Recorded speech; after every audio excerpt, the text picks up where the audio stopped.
Bem-vindos a mais um Chá das 5. Se você ainda não me conhece, eu sou Karina Lima Juremeira, psicóloga clínica, e esse espaço é para trazer algumas reflexões oníricas, algumas reflexões sobre psicologia analítica junguiana. E hoje eu separei esse livro aqui do Paulo Coelho, O Alquimista, e esse é um livro que eu discuti no meu primeiro encontro do Clube de Leitura Almas Literária, que é um clube de leitura que eu tenho. E a gente discutiu então esse livro, uma leitura que contribuiu muito para o entendimento, para o aprofundamento do conceito de processo de individuação que o Jung traz na teoria dele, sobre o conceito de self, dessa busca por nós mesmos, dessa jornada interior. E esse livro ele tem uma profundidade muito grande, ele toca em conteúdos muito profundos, né, do nosso inconsciente coletivo. E é logo no início é feito então uma releitura do mito de Narciso. E aqui a releitura é de que o lago sentia saudade de Narciso. E não porque ele sentia saudade por causa da beleza do Narciso, mas porque ele sentia saudade de se enxergar nos olhos de Narciso. Então aqui, logo na introdução, já traz para a gente uma reflexão sobre esse processo de projeções. Fala sobre as nossas projeções. Eu sempre digo para os meus pacientes assim, que a gente só consegue enxergar no outro aquilo que a gente tem. Se a gente enxerga o mal, é porque a gente tem o mal. Se a gente enxerga o bem, é porque a gente tem o bem. O importante é que a gente enxergue as duas coisas, porque nós somos as duas coisas, né? Ninguém é só bom e ninguém é só mal. E quando a gente consegue entender isso, a gente consegue nos conhecer melhor, porque é através dessa projeção, é através desse me enxergar no outro que eu passo então a me conhecer melhor. E eu acho essa reflexão logo no início do livro incrível. Depois a gente vem, claro, né, para o início da história, onde ele traz um sonho. E o sonho aqui é um sonho muito rico, é um sonho que fala realmente desse nosso processo de individuação, nosso primeiro chamado. Nesse caso aqui, né, o pastor de ovelhas, ele acaba tendo um sonho repetitivo, e esse sonho vai ser o chamado. O chamado aqui é como se a gente olhasse então para a jornada do herói. O Campbell vai falar muito sobre isso, o Jung também vai falar sobre isso, então sobre essa nossa chamada para a ação. O herói somos nós. Quando a gente é chamado, então, a sair do conforto do nosso mundo comum. Então, quando ele é chamado para a ação, é quando, então, ele tem esse sonho e ele decide, ele resolve seguir, então, esse sonho. Mesmo não tendo certeza, mas ele decide seguir. Então, quando ele tem um sonho então com um tesouro, que ele vai encontrar um tesouro, e esse tesouro estaria então nas pirâmides do Egito.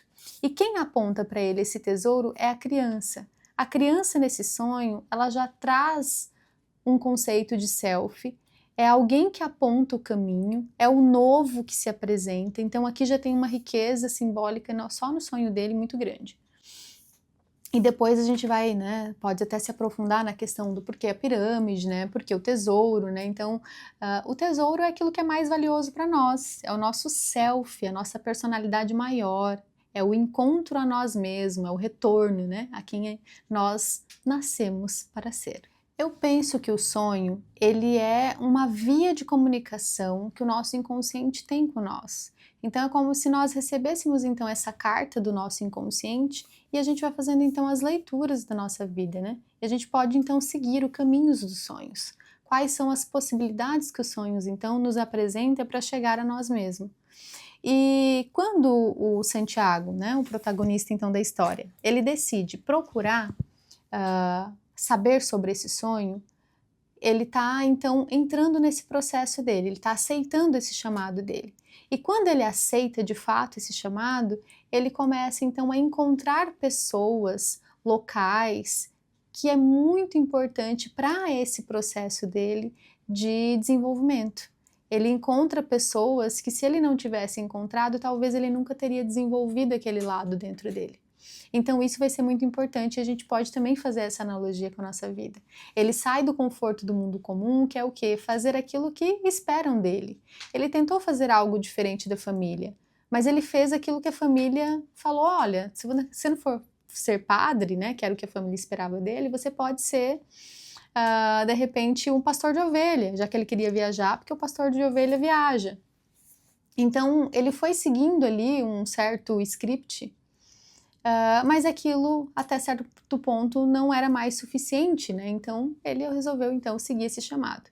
Quando ele decide buscar, então, a feiticeira ali, a mulher que lê os sonhos, né? Faz a leitura dos sonhos, é como se ele tivesse, então, indo buscar a própria intuição, porque ali ele resolve, então, escutar essa intuição. Mas a intuição, como tudo, né? Todas as intuições que temos, a gente não sabe se realmente aquilo vai acontecer. A gente sente, a gente imagina, a gente deduz, mas a gente não tem certeza, porque a intuição não é uma coisa concreta, palpável. E ele decide seguir. Quando ele decide seguir, então ele encontra o primeiro velho sábio na história dele. E aqui o velho traz muitas histórias sobre a vida dele que ele jamais imaginou que o velho soubesse. Então as coisas começam a acontecer, como se ali o universo comece então a conspirar para que a vida dele então se realize.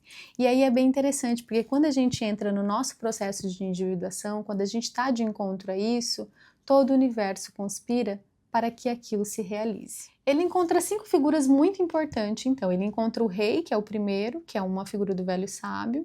Ele encontra o mercador, que também vai ser uma figura bem importante nesse processo dele de desenvolvimento. É como se fosse ali uma sombra também. Um lado da personalidade, o aprendizado prático. Ele encontra a Fátima, que seria então um aspecto da ânima dele.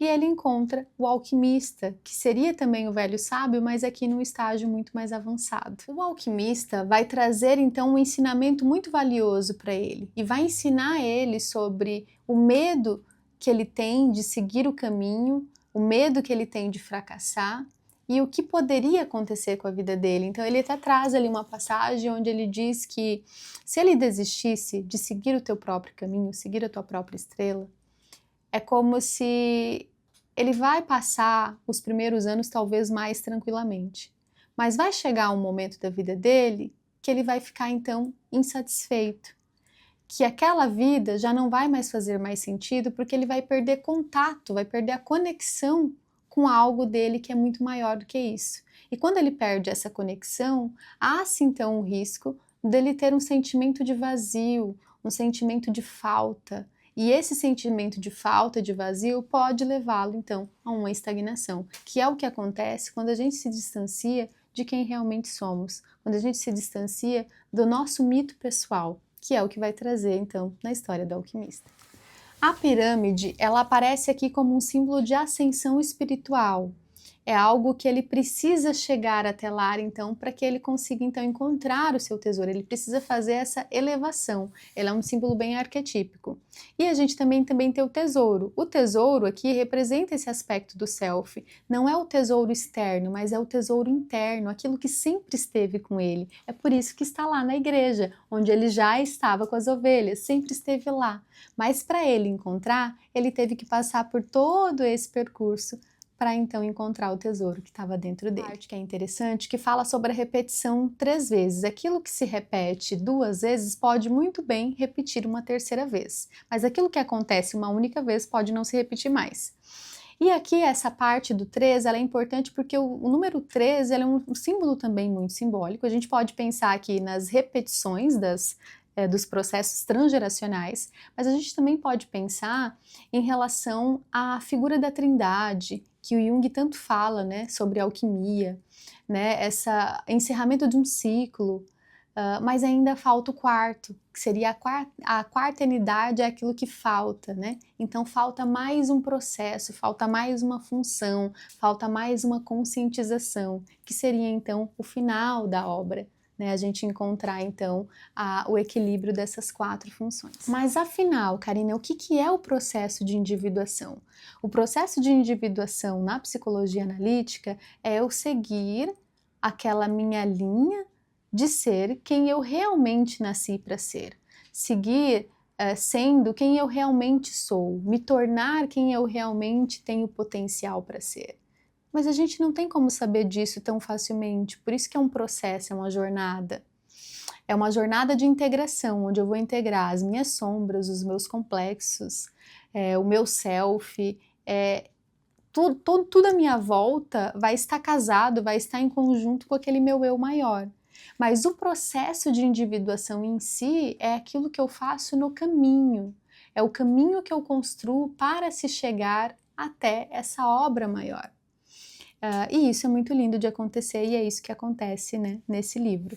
E depois, né, complementando, eu li também o livro do Paulo Coelho, O Diário de um Mágico, que é fenomenal e que também é um conjunto muito bom para ler junto com esse livro aqui, porque eles se complementam. Muitas coisas que estão ali naquele livro acabam se complementando, então, né, um se complementa o outro, né, com as questões que aparecem no livro do alquimista em relação à alquimia. A gente pode pensar que todo esse processo, né, que acontece no livro, ele vai falando sobre também as fases da alquimia. A nigredo, a rubedo, a albedo, né, então isso são fases de vida.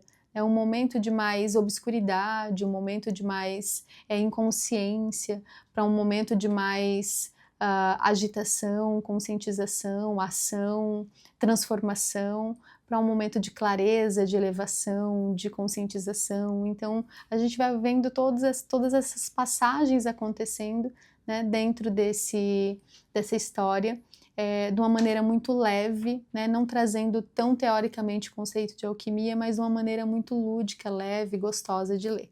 Então eu super recomendo também a leitura para você. Karina, mas como eu posso saber se eu estou entrando no meu processo de individuação?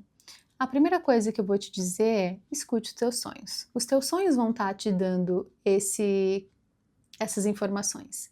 Os teus sonhos vão estar te dizendo se você está no teu caminho ou não está no teu caminho. O teu sonho vai te revelar os aspectos que você vai precisar enfrentar na tua jornada de individuação. Então, escutar os sonhos é a primeira coisa que você vai fazer. E quando você estiver mais próximo dos teus sonhos, você vai conseguir descobrir na tua vida fora se o que você está fazendo está indo de encontro a isso ou não. Muito obrigada por me acompanhar até aqui e um beijo grande no teu coração.